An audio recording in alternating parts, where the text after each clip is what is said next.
ಎಲ್ಲವೂ ಬೇರೆ ಬೇರೆಯವರು ಕಾರ್ಪೊರೇಟ್ ಕಂಪನಿಗಳು ಇತ್ಯಾದಿಗಳ ಇವುಗಳಲ್ಲಿ ವಾಹಿನಿಗಳು ನಡೀತಾ ಇದ್ದದ್ದು. ಕುಮಾರಸ್ವಾಮಿ ಅವರೊಬ್ಬರೇ ಅಲ್ಲಿ ಪ್ರೈವೇಟ್ ಆಗಿ ಒಬ್ಬರು ನಿಂತಿದ್ರು. 2000ನೇ ಇಸ್ವಿನಲ್ಲಿ ETV ಲಾಂಚ್ ಆಯಿತು ಡಿಸೆಂಬರಲ್ಲಿ. ರವಿಕಿರಣ್ ಅವ್ರದ್ದು ಬದುಕು ಶುರುವಾಯಿತು. ಸತತವಾಗಿ 13 ವರ್ಷಗಳ ಕಾಲ ಆ ಸೀರಿಯಲ್ ಅದು ಶುರುವಾದ ಮೇಲಂತೂ ಈಗ 20ಕ್ಕೂ ಮಿಕ್ಕಿ ಸುದ್ದಿವಾಹಿನಿಗಳಿದೆ ಕನ್ನಡದಲ್ಲಿ. ಎಲ್ಲ ಕನ್ನಡದ ಹಲವು ಪ್ರಥಮಗಳಿಗೆ ಅವರು ಸಾಕ್ಷಿ.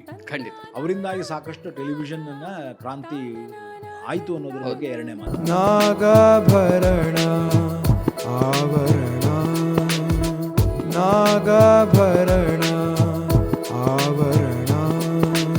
ನಮ್ಮ ಚಾನೆಲ್ಗಳು ಹೇಗೆ ಪ್ರಾರಂಭ ಆದವು ಅವುಗಳ ಬಗ್ಗೆ ಮಾತಾಡೋಣ. ಮೊದಲು ಟೆಲಿವಿಷನ್ ಅನ್ನೋದು ಹೇಗೆ ಪ್ರಾರಂಭ ಆಯಿತು ರಾಘವೇಂದ್ರ? ಅದು 1980-81ನೇ ಇಸ್ವಿ ಸರ್. ಬೆಂಗಳೂರು ದೂರದರ್ಶನ ಅಂತ ಇತ್ತು.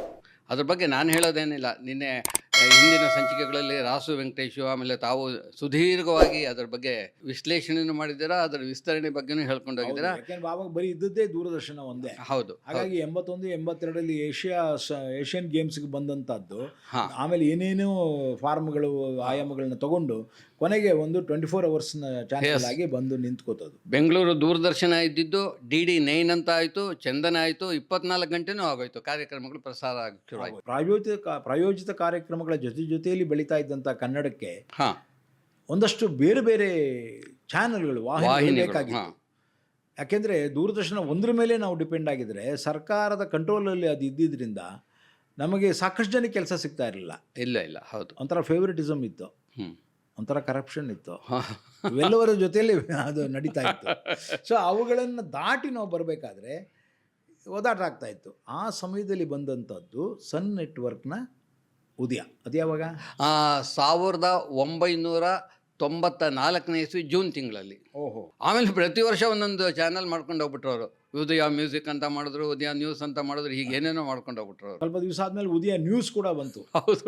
ಸೊ ಅವರೇ ಒಂದು ನ್ಯೂಸ್ ಚಾನೆಲ್ ಇದು ಮಾಡಿದ್ರು. ಇನ್ನು ನ್ಯೂಸ್ ಚಾನಲ್ಲೇ ಇರಲಿಲ್ಲ, ಬರೀ ಮನೋರಂಜನಾ ಚಾನೆಲ್ಗಳಿದ್ದ ಕಾಲಘಟ್ಟದಲ್ಲಿನೇ ಹೌದು ಇವರು ಒಂದೊಂದೇ ಆ್ಯಡ್ ಮಾಡಿ ಅದನ್ನ ದೊಡ್ಡ ಮಟ್ಟದಲ್ಲಿ ಬೆಳೆಸೋದಕ್ಕೆ ಅಂದ್ರೆ ಎಲ್ಲರಿಗೂ ಅವಕಾಶ ಸಿಗೋದಕ್ಕೊಂದು ಮಾರುಕಟ್ಟೆ ವಿಸ್ತರಣೆ ಆಗ್ಬಿಡ್ತಾವೆ. ಅದು ಆಯ್ತು. ಹಾಗೇನೆ ಏಕಸ್ವಾಮ್ಯವನ್ನ ಮುರಿದ್ರು. ತಮ್ಮ ಏಕಸ್ವಾಮ್ಯವನ್ನು ಸ್ಥಾಪಿಸ್ಕೊಂಡ್ರು. ಸೊ ಉದಯ ಒಂದು ಅರ್ಥದಲ್ಲಿ ನಮಗೆಲ್ರಿಗೂ ಒಂದು ಜಾಗ ಕೊಡ್ತು. ಖಂಡಿತ. ಮೊಟ್ಟ ಮೊದಲ ಬಾರಿಗೆ ಕಿರುತೆರೆಯಲ್ಲಿ ನಾಗಾಭರಣ ನೆನಪಿದೆ ಅದು. ಕಿರುತೆರೆಯಲ್ಲಿ ನಾಗಾಭರಣ. ನೀವೇನೋ ಕೈ ಈಗ ಅನ್ನೋದು ಅದೆಲ್ಲ ಒಂಥರ ಅಪರೂಪವಾದ. ಅಲ್ಲಿವರೆಗೂ ಹಿರಿತೆರೆಯಲ್ಲಿ ಇದ್ದಂಥವನ್ನ ನಾವು ಕಿರುತೆರೆಗೆ ತಂದಿದ್ದೇವೆ ಅಂತ ಅವರು. ಇಲ್ಲಿ ಒಂದೇನು ಮಾತು ಹೇಳ್ತೀನಿ ನಾನು. ಅವಾಗ ಬರೀತಾ ನಿಮ್ದು ಇಂಟರ್ವ್ಯೂ ಮಾಡಿದ್ದೆ, ಅವಾಗ ಶ್ರುತಾಲಯದಲ್ಲಿ ಇದ್ದಿರ್ತಾವೋ, ಅವಾಗ ಬರೀತೀನಿ ಕಿರುತೆರೆಯ ಆಭರಣ ನಾಗಾಭರಣ ಅಂತ ಬರ್ತಿದ್ದೆ ನಾನು. ಆಮೇಲೆ ಎಲ್ಲರೂ ಅದನ್ನ ಕದ್ಬಿಟ್ರು. ಆಭರಣ ಅವ್ರದ್ದಾಗೋಯ್ತು, ನಮಗೇನು ಇಲ್ಲ. ಈಗ ನಾವಿಬ್ಬರು ಸೇರಿದ್ದೀವಿ. ಸೊ ಒಟ್ಟಿನಲ್ಲಿ ಅದಾದ ಮೇಲೆ ETV ಬಂತು. 2000 ಇಸ್ವಿಲಿ. 2000ದಲ್ಲಿ ಬಂತ. ಹೌದು, ETV ಬಂದಿದ್ದು 2000ದಲ್ಲಿ. ಅದು ಕೂಡ ಕನ್ನಡದ ಕಾರ್ಯಕ್ರಮಗಳಿಗೆ ಬಹಳಷ್ಟು ಒತ್ತು ಕೊಡ್ತು. ಬಹಳಷ್ಟು ಜನ ನಮ್ಮ ಸ್ನೇಹಿತರು ಅಲ್ಲಿ ಕೆಲಸ ಮಾಡಿದ್ರು. ಅಂಡ್ ನನಗೆ ಗೊತ್ತಿದ್ದ ಹಾಗೆ ಒಂದು ಪ್ಯಾರಲಲ್ ಇವುಗಳು ಪ್ರಾರಂಭ ಆಯಿತು. ಇಲ್ಲಿ ಉದಯ TV ಏನು ಮಾಡುತ್ತೆ ಅದಕ್ಕಿಂತ ಚೆನ್ನಾಗಿ ನಾವು ಮಾಡ್ತೀನಿ ಅಂತ ETV ಅವರು ಏನು ಮಾಡ್ತಾ ಇದ್ದಾರೆ ಅದಕ್ಕಿಂತ ಚೆನ್ನಾಗಿ ನಾವು ಮಾಡ್ತೀವಿ ಅಂತ ಉದಯದವರು ಒಂದು ಅರ್ಥದಲ್ಲಿ ಅಲ್ಲಿ ಕಾಂಪಿಟೇಷನ್. ಹೌದು. ಇದು ಆಕ್ಚುಲಿ ಪ್ರೈವೇಟೈಸೇಷನ್ ಪ್ಲಸ್ ಪಾಯಿಂಟ್ ಕೂಡ ಹೌದು. ಯಾವುದನ್ನ ಸರ್ಕಾರ ಮಾಡ್ಲಿಕ್ಕೆ ಆಗಲ್ವೋ ಅದು ಅವ್ರು ಮಾಡಿದ್ರು. ಸರ್ಕಾರದಲ್ಲಿ ಇರುವಂತಹ ಸಾಕಷ್ಟು ಒತ್ತಡಗಳಿರ್ತಾವೆ ಬೇರೆ ಬೇರೆ. ನೀವು ಈ ಐಡಿಯಾಲಜಿ ಹೇಳ್ಬೇಡಿ, ಆ ಐಡಿಯಾಲಜಿ ಹೇಳ್ಬೇಡಿ, ನಮ್ದಕ್ಕೆ ಇದು ಮಾಡಿ, ಈ ಥರದ್ದೆಲ್ಲ ಇರುತ್ತೆ ಅಲ್ಲಿ. ಇಲ್ಲ ಅದು ಯಾವುದೂ ಇರಲಿಲ್ಲ, ಸೆನ್ಸಾರೇ ಇಲ್ಲ. ಸೊ ಹಾಗಾಗಿ ಈಸಿಯಾಗಿ ನಮ್ಗೆ ಏನು ಬೇಕೋ ಅದನ್ನು ಹೇಳುವಂತಹ ನಮ್ಮ ಸ್ವಯಂ ಪ್ರತಿಭೆಯನ್ನು, ಫ್ರೀಡಮ್ ಆಫ್ ಸ್ಪೀಚನ್ನು, ಫ್ರೀಡಮ್ ಆಫ್ ಎಕ್ಸ್ಪ್ರೆಷನ್ನ ಭಾಳ ಚೆನ್ನಾಗಿ ಬಳಸ್ಕೊಳ್ಳೋದಕ್ಕೆ ಇವೆಲ್ಲ ಜಾಗ ಕೊಟ್ಟು. ಆ ಕಡೆ ETV, ಈ ಕಡೆ ಉದಯ TV.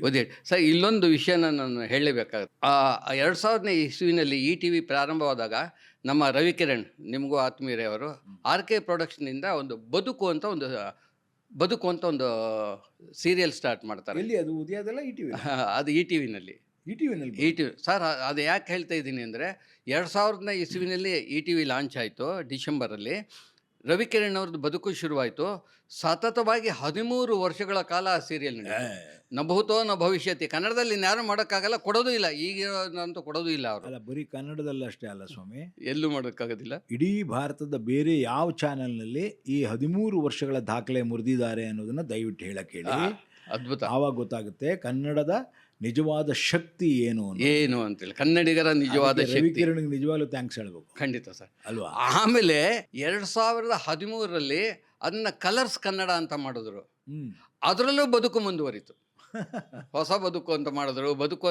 ಆ ಬದುಕು ಮಾತ್ರ ಜನರನ್ನ ಹಿಡಿದಿಟ್ಬಿಡ್ತು. ಕಿರುತೆರೆಯ ಕೆಪಾಸಿಟಿ ಏನು ಅಂತ ತೋರಿಸ್ಕೊಟ್ಟಿದ್ರಲ್ಲಿ ಧಾರಾವಾಹಿಗಳಲ್ಲಿ ನಿಮ್ಮ ಧಾರಾವಾಹಿಗಳು ಅಂತ ಹಲವಾರು ಸೀತಾರಾಮ್ ಅಂತವ್ರ ಧಾರಾವಾಹಿಗಳು, ಅವುಗಳ ಜೊತೆಗೆ ರವಿಕಿರಣ್ ಅದು ಮೇರು ಇದೆ. ಯಾಕಂದ್ರೆ 13 ವರ್ಷ ಆಗಿರೋದ್ರಿಂದ ಅದೊಂದು ಮೇರು ಸಾಧನೆ. ಅದನ್ನು ಹೇಳಲೇಬೇಕು ನಾವು. ಹೌದು. ಇಂಥ ಸಾಧನೆಗಳನ್ನು ನಾವು ಚಪ್ಪಾಳೆ ಹಾಕಿ ಗರ್ವದಿಂದ ಹೇಳಬೇಕು.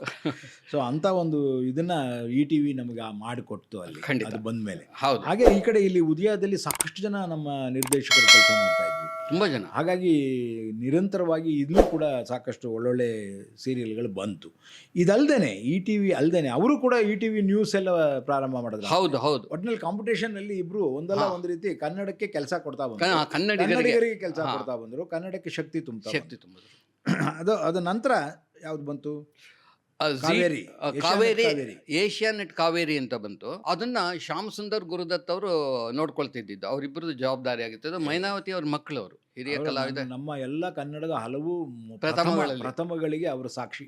ಖಂಡಿತ. ಅವರಿಂದಾಗಿ ಸಾಕಷ್ಟು ಟೆಲಿವಿಷನ್ ಅನ್ನ ಕ್ರಾಂತಿ ಆಯ್ತು ಅನ್ನೋದ್ರ ಬಗ್ಗೆ ಎರಡನೇ ಮಾತಿಲ್ಲ. ಗುರುದತ್ತು ನನ್ನ ಮೊದಲನೇ ಸೀರಿಯಲ್ ಕೂಡ ಎಡಿಟ್ ಮಾಡಿದ್ರು. ನನ್ನ ಸೀರಿಯಲ್ ಎಡಿಟ್ ಮಾಡಿ ಹಲವು ಪ್ರಥಮಗಳು ನೀವು ಹೇಳ್ಬಿಟ್ಟಿದ್ದೀರಾ. ಅದು ಆಮೇಲೆ ಮಜಾ ಅಂದರೆ ಅದು ಏಷ್ಯಾನೆಟ್ ಕಾವೇರಿ ಇದ್ದಿದ್ದು ಏಷ್ಯಾನೆಟ್ ಸುವರ್ಣ ಆಯಿತು. ಅದ್ರ ಜವಾಬ್ದಾರಿ ಹೊತ್ತಿದ್ದು ಕೂಡ ತಿರ್ಗಾ ಮತ್ತೆ ಅದೇ ಶ್ಯಾಮ್ ಸುಂದರು, ಮತ್ತೆ ಅದೇ ಗುರುದತ್ತು. ಅವರಿಬ್ಬರು ಅಣ್ಣ ತಮ್ಮಂದರು, ರಾಮ ಲಕ್ಷ್ಮಣ ಇದ್ದಂಗೆ ಅವ್ರು ಹೋಗ್ತಾ ಇದ್ರು. ಏಷ್ಯಾನೆಟ್ ಸುವರ್ಣ ಈಗ ಸ್ಟಾರ್ ಸುವರ್ಣ ಆಗಿದೆ. ಅದೇ ಈಗಿರೋದು ಸ್ಟಾರ್ ಸುವರ್ಣದ ಸ್ಟಾರ್ ಚೆನ್ನಾಗಾಗೋದಕ್ಕೆ ಇವರಿಬ್ಬರು ಅಡಿಪಾಯ ಏನಿತ್ತು ಅದು ಅತಿ ಮುಖ್ಯವಾದ, ಬಹಳ ಮುಖ್ಯ. ನೋಡಿ, ಹಾಗಾದರೆ 1994ರಲ್ಲಿ ಉದಯ, 2000ದಲ್ಲಿ ETV, ಅದೇ 2000ದಲ್ಲಿ ಏಷ್ಯಾನೆಟ್ ಕಾವೇರಿ. ಸೊ ಎಲ್ಲವೂ ಒಂದೇ ಹಂತಕ್ಕೆ ಹತ್ತತ್ರ ಬರ್ತಾ ಇತ್ತು. ಇಲ್ಲಿ ಇನ್ನೊಂದು ಕಾವೇರಿಗೆ ಸಂಬಂಧಪಟ್ಟಾಗ ಇನ್ನೊಂದು ಹೇಳಬೇಕು ಅಂದರೆ, ಅಲ್ಲಿ ಮನೆತನ ಅಂತ ದೂರದರ್ಶನಲ್ಲಿ ಸೀರಿಯಲ್ ಬರ್ತಾ ಇತ್ತಲ್ಲ, ಅದು 390ರಿಂದ 400 ಎಪಿಸೋಡ್ ಪ್ರಸಾರ ಆಗಿತ್ತು. ಇನ್ನು 120 ಎಪಿಸೋಡು ಇಲ್ಲಿ ಏಷ್ಯಾನೆಟ್ ಕಾವೇರಿಲಿ ಕಂಟಿನ್ಯೂ ಆಯಿತು. 500 ದಾಟಿತು. ಅದರ ನಂತರ ಬೇರೆ ಬೇರೆ ಸೀರಿಯಲ್ ಇದು ಚಾನೆಲ್ಗಳು ಬಂದುವ. ಝೀ ಬಂತಲ್ಲ, ಝೀಗೂ ಮುಂಚೆ ಯಾವ್ದಾದ್ರು ಬಂತ? ಕಸ್ತೂರಿ ಅದೇ ಟೈಮಲ್ಲಿ. ಸುಪ್ರಭಾತ, ಸುಪ್ರಭಾತನೂ ಬಂತು. 1998, 2000 ಅಂತಾರೆ. ಸ್ವಲ್ಪ ಕನ್ಫ್ಯೂಷನ್ ಇದೆ, ಒಂದು ವರ್ಷ ಇದೆ. ಅದು ಸುಪ್ರಭಾತ ಬಂದದೇ ಒಂದು 2-3 ವರ್ಷ ಬಂತ. ಹೌದು, ಅದು ನಂಜುಂಡೇಗೌಡರು ನೋಡ್ಕೊಂಡಾಗ ತುಂಬಾ ಚೆನ್ನಾಗಿ ಬಂತು. ಅದಕ್ಕೆ ಒಂದು 300 ಎಪಿಸೋಡ್ ನಾನು ಕೂಡ ಡೈರೆಕ್ಟ್ ಮಾಡಿದ್ದೀನಿ. ಅದಾದ್ಮೇಲೆ ನಿಂತೋಯ್ತು. ಅದಾದ್ಮೇಲೆ ನಿಂತೋಯ್ತು. ವಿನ್ ಟಿವಿ ಅಂತ ಬಂತು, ವಿನ್ ಟಿವಿ ಅಂತ ಬಂತು, ಸಿರಿ ಕನ್ನಡ ಅಂತ ಬಂತು. ಇವಾಗ ಸಿರಿ ಕನ್ನಡನೂ ನಿಲ್ತಾ ಇದೆ ಅಂತ ಹೇಳಿ, ಅಥವಾ ಬಹುಶಃ ನಮ್ಮ ಇದು ಪ್ರಸಾರ ಆಗೋಷ್ಟೊತ್ತಿಗೆ ಅದು ನಿಂತಿರುತ್ತೆ ಅಂತ ನಮ್ಗೆ ನಿನ್ನೆ ಬಂದಿರತಕ್ಕಂಥ ಒಂದು ಮಾಹಿತಿ. ಒಟ್ಟಿನಲ್ಲಿ ಚೆನ್ನಾಗಿ ನಡಿಬೇಕಾಗಿದ್ದದ್ದು ಸಾಕಷ್ಟು. ಆದರೆ ಈಗಿನ ಸ್ಪರ್ಧಾತ್ಮಕ ಯುಗದಲ್ಲಿ ಅದರಲ್ಲಿ ಆ ಸ್ಪರ್ಧೆಯಲ್ಲಿ ಜೀವಿಸೋದು ಬಹಳ ಕಷ್ಟ ಇರ್ತದೆ, ಈ ಥರದ ಹಲವು 10 ಚಾನೆಲ್ಗಳು. ಆದರೆ ಅದರ ನಂತರ ಝೀ ಟಿವಿ ಬಂತು 2007-8ರಲ್ಲಿ. ಇವಾಗ ಅದಕ್ಕೆ 19 ವರ್ಷ. ಈಗ ನೋಡಿ, ಝೀ ಟಿವಿ ಅದೇ ಸಮಯದಲ್ಲಿ ಕಸ್ತೂರಿ ಬಂತು 2008-9ರಲ್ಲಿ. HD ಕುಮಾರಸ್ವಾಮಿ ಅವರ ಇದರಿಂದ ಶುರು ಮಾಡಿದ್ದದ್ದು. ಸೊ ಇದಿಷ್ಟನ್ನು ನೋಡಿದಾಗ ಎಲ್ಲವೂ ಬೇರೆ ಬೇರೆಯವರು, ಕಾರ್ಪೊರೇಟ್ ಕಂಪನಿಗಳು ಇತ್ಯಾದಿಗಳ ಇವುಗಳಲ್ಲಿ ವಾಹಿನಿಗಳು ನಡೀತಾ ಇದ್ದದ್ದು. ಕುಮಾರಸ್ವಾಮಿ ಅವರೊಬ್ಬರೇ ಅಲ್ಲಿ ಪ್ರೈವೇಟ್ ಆಗಿ ಒಬ್ಬರು ನಿಂತಿದ್ದು. ಹೌದು, ಕನ್ನಡಿಗರು ಕನ್ನಡವನ್ನು ಕಸ್ತೂರಿ ಕನ್ನಡವನ್ನು ಉಳಿಸ್ಕೊಂಡವರು. ಸೊ ಒಂದು ಅರ್ಥದಲ್ಲಿ ಚಾನೆಲ್ಗಳು ನಿರಂತರವಾಗಿ ಕೆಲಸ ಮಾಡೋದಕ್ಕೆ ಪ್ರಾರಂಭ ಮಾಡಿದ್ದು 1994ರಿಂದ ಇದುವರೆಗೂ ಸಾಕಷ್ಟು ಬೇರೆ ಬೇರೆ ವಾಹಿನಿಗಳು ಬಂದವು, ಒಂದಷ್ಟು ಉಳಿದವು, ಒಂದಷ್ಟು ಹೋದವು. ಆದರೆ ಈಗ 2025ರಲ್ಲಿ ದೂರದರ್ಶನ, ಉದಯ, ಸ್ಟಾರ್ ಸುವರ್ಣ, ಝೀ ಟಿವಿ, ಕಲರ್ಸ್ ಕನ್ನಡ, ಕಸ್ತೂರಿ, ಒಟ್ಟು ಒಂದು 6 ಮನೋರಂಜನಾ ಟೆಲಿವಿಷನ್ಗಳಿದೆ, ಅತಿ ಮುಖ್ಯವಾಗಿ ಮನೋರಂಜನಾ ವಾಹಿನಿಗಳು. ಅಲ್ಲದೆ ಇದರ ನಂತರ ಮಧ್ಯದಲ್ಲಿ ಪ್ರಾರಂಭವಾದ ನ್ಯೂಸ್ ಚಾನೆಲ್ಗಳು. ಮೊದಲು ಬರೀ ಇವರೇ ನ್ಯೂಸ್ ಹಾಕೋದನ್ನು ಕೇಳ್ತಾ ಇದ್ವಿ. ಹೌದು, 24/7 ನ್ಯೂಸ್ ಚಾನೆಲ್ಗಳು ಪ್ರಾರಂಭ ಆದವು. ಹೌದು, ಅದು ಶುರುವಾದ ಮೇಲಂತೂ ಈಗ 20ಕ್ಕೂ ಮಿಕ್ಕಿ ಸುದ್ದಿವಾಹಿನಿಗಳಿದೆ ಕನ್ನಡದಲ್ಲಿ. 20ಕ್ಕೂ ಮಿಕ್ಕಿ ಸುದ್ದಿವಾಹಿನಿಗಳು ಇನ್ನೂ ಆ್ಯಡ್ ಆಗ್ತಾನೆ ಇದೆ. ಹೌದು ಹೌದು, ಬರ್ತಾನೆ ಇದೆ. ಅಲ್ಲದೆ ಇತರೆ ಭಾಷೆಗಳು ಸೇರಿದ್ರೆ ಯಾಕೆಂದ್ರೆ ನಮ್ಮಲ್ಲಿ ಇದೆಯಲ್ಲ ನಾವು ಬೇಕಾದಷ್ಟು ನೋಡ್ತೀವಿ ಬಗೆಯಲ್ಲಿ. ಹಿಂದಿ ಅದೆಲ್ಲ ನೋಡ್ತಾ ಸರ್ಕಾರ ಒಪ್ಪಿರುವಂಥ, ಕೇಂದ್ರ ಸರ್ಕಾರ ಒಪ್ಪಿರೋ 22 ಭಾಷೆ ಇದೆಯಲ್ಲ. ಹೌದು. ಸೊ ಆ ರೀತಿ ಎಲ್ಲ ಭಾಷೆಗಳು ಸೇರಿದ್ರೆ ಒಟ್ಟು 1000ಕ್ಕೂ ಮಿಕ್ಕಿ ವಾಹಿನಿಗಳಿವೆ. ಅಬ್ಬಾ ಅದ್ಭುತ.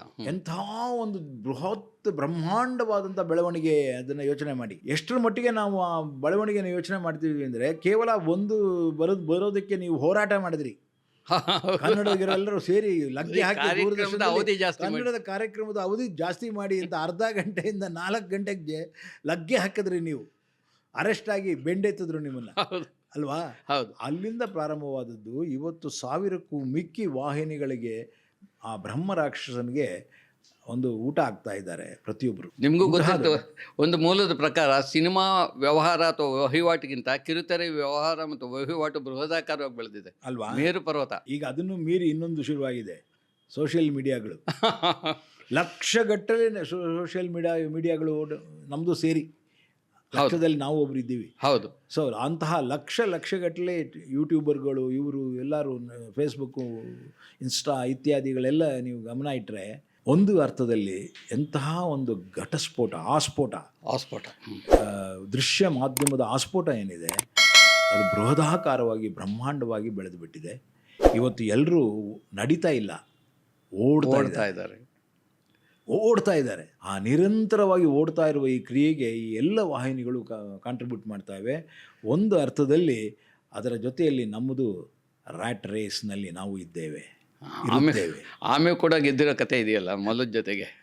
ಅದರಿಂದ ಗೆಲ್ಲಬೇಕು ಅಂತ ಹೊರಟಾಗ ನಿಮ್ಮಂಥವ್ರಿಗೆ ಅದಕ್ಕೆ ಮೂಲ ಕಾರಣ ಯಾರಾಗಬೇಕು ಅಂದರೆ ಕಿರುತೆರೆ ವ್ಯೂವರ್ಸ್, ವೀಕ್ಷಕರು ಹೆಚ್ಚಾದಷ್ಟು.